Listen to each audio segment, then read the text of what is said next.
सवाल है, यदि कुल वस्तुओं का 80% 20% लाभ पर बेचा जाता है और शेष वस्तुएं 30% हानि पर बेची जाती है तो कुल लाभ प्रतिशत क्या होगा? SSC-GD में पूछा गया सवाल है और अक्सर ऐसा सवाल एग्जाम में आ रहा है, लगातार आ रहा है। ठीक है, तो सबसे पहले एक चीज़ देखते हैं कि 80% यहाँ है, तो यहाँ शेष वस्तु मेरा कितना बचा? तो वो 20% बचेगा।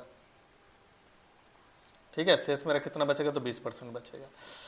ठीक है, अब एक चीज़ समझते हैं कि ऐसे सवाल में आपको कुछ करना होता नहीं, आप आराम से निकाल सकते हो।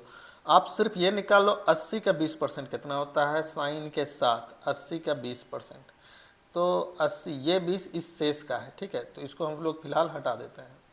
ठीक है, तो 80 का 20% पहले निकाल लो। 80 का 20% कितना होता है? 80 का 20% आप जब निकालोगे तो कॉमन है कि आप 0 0 काट दो, 8 दूना 16 आ गया, 16%। ठीक है, 80 का 20% ऐसे ही निकालना, 16%। ठीक है, अगला हम निकालते हैं शेष कितना बचा? 20, तो 20 का 30% हम निकालते हैं, 20 का 30%, तो मेरे पास कितना बच गया? 6%। तो 6% या 30% हानि पर है, तो इसका मतलब -6%। ठीक है, तो 16 ये प्लस में था क्योंकि ये लाभ पर था और ये हानि में, 16 - 6, तो टोटल कितना हो गया? 10%। 10% प्लस में यानी 10% लाभ। बस इसको ऐसे निकालना। इसको आप जुबानी भी लिख सकते थे, इसको आप जुबानी भी लिख सकते थे कि 80 20, तो इसका 8 दूना 16 और 30 दूना 6, माइनस में जाएगा, 16 - 6 10%। इसको आप डायरेक्ट आंसर कर सकते थे। Thank you.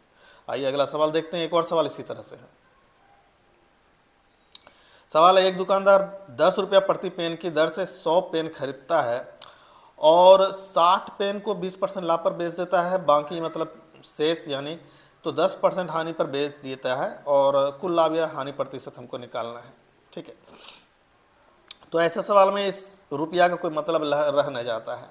ठीक है, ऐसे सवाल में आपको इस रुपया का कोई मतलब रह न जाता है। तो 100 पेन है, तो एक चीज़ जान लो, 100 मिल गया तो इसको हम परसेंट में आराम से कन्वर्ट कर सकते हैं ना। 100 मिल गया यहाँ पर, तुम परसेंट में आराम से कन्वर्ट कर सकते हैं। हम बोल सकते हैं 60 पेन नहीं, ये 60% है, 60%। और बाकी जो बचा ये मेरा कितना हुआ? ये मेरा 40% है। सवाल बिल्कुल पहले की तरह हो गया कि 60% को 20% लाभ पर बेचे, तो यानी 6 दूना 12%, 6 दूना 12% लाभ है तो प्लस। ठीक है, और 40% का 10% आप जब निकालोगे, 40% का 10%, तो सिर्फ 4%। ठीक है, चूंकि यहाँ नहीं पर है तो -4, तो 12 - 4 जब हम करेंगे तो 8% शुद्ध लाभ आ जाएगा। और डायरेक्ट बिल्कुल ऐसे ही करना है, डायरेक्ट आप कर सकते थे कि भाई 6 दूना 12% हो गया और इसका 4 का 10%, 4 आएगा, 12 - 4 8%, यही हमारा आंसर हो जाएगा। Thank you.